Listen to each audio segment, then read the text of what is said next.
Assalamualaikum warahmatullahi wabarakatuh. Perkenalkan, nama saya Azka Marsya. Di sini saya akan mereview materi pertemuan kelima, yaitu hukum perdata yang diberikan oleh Haji Sudiman Sihotang SHMH beserta R. Yuniar Anissa Ilyanawati SHMH.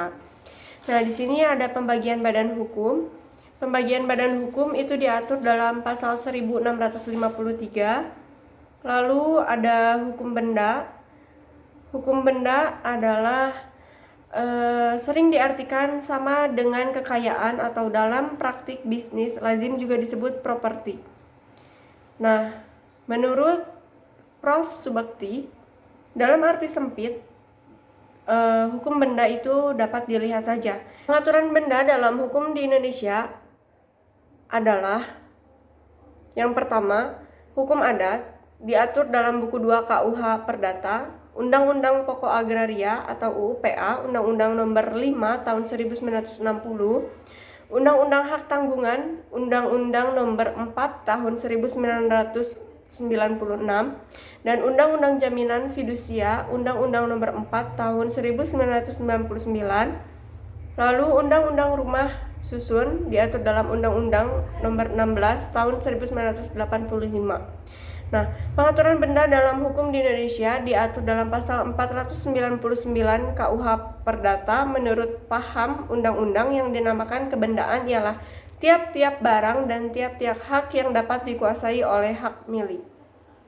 Nah, pengaturan benda dalam hukum Indonesia pada KUH Perdata terdapat beberapa kelompok benda, yaitu benda berwujud dan tidak berwujud, benda bergerak dan tidak bergerak, benda yang dapat dipakai dan habis pakai, lalu barang yang sekarang ada dan di kemudian hari akan ada, barang yang akan dapat dibagi dan tidak dapat dibagi, lalu benda yang dalam perdagangan dan di luar perdagangan.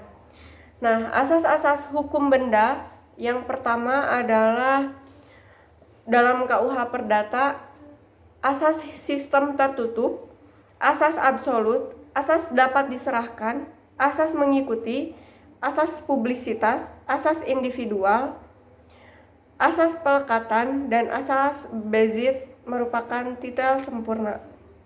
Nah, hak kebendaan adalah hak yang timbul sebagai akibat hubungan hukum yang terjadi antara subjek hukum dengan benda, dengan mana hak tersebut dapat dipertahankan kepada pihak ketiga dan memberikan kedudukan hukum yang kuat bagi subjek hukum atau pemegang haknya.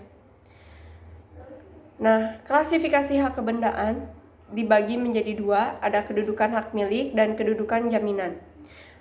Hak-hak kebendaan yang pertama ada bezit, yang kedua ada eigendom, yang ketiga ada hak-hak kebendaan di atas benda orang lain, dan yang terakhir adalah pan dan hipotek. Sifat-sifat kebendaan yaitu absolut, memiliki droit de suite, memiliki droit de preference, memiliki hak penuh untuk mengalihkan, mengandung asas spesialitas, mengandung asas publisitas, dan memiliki hak gugat kebendaan. Lalu hak jaminan kebendaan itu adalah hak-hak kreditur untuk didahulukan dalam pengambilan pelunasan daripada kreditur-kreditur lainnya atas penjualan suatu benda tertentu atau sekelompok benda tertentu yang secara khusus diperikatkan. Nah, dasar hak jaminan kebendaan adalah itu dalam pasal 1131 KUH Perdata. Hukum kebendaan. Jaminan kebendaan diatur dalam KUH Perdata, Undang-Undang Hak Tanggungan, Undang-Undang Nomor 4 Tahun 1996, dan Undang-Undang Jaminan Fidusia, Undang-Undang Nomor 4 Tahun 1999. Mungkin cukup sekian penjelasan dari saya, kurang dan lebihnya mohon dimaafkan. Wabillahi taufiq wal hidayah. Wassalamualaikum warahmatullahi wabarakatuh.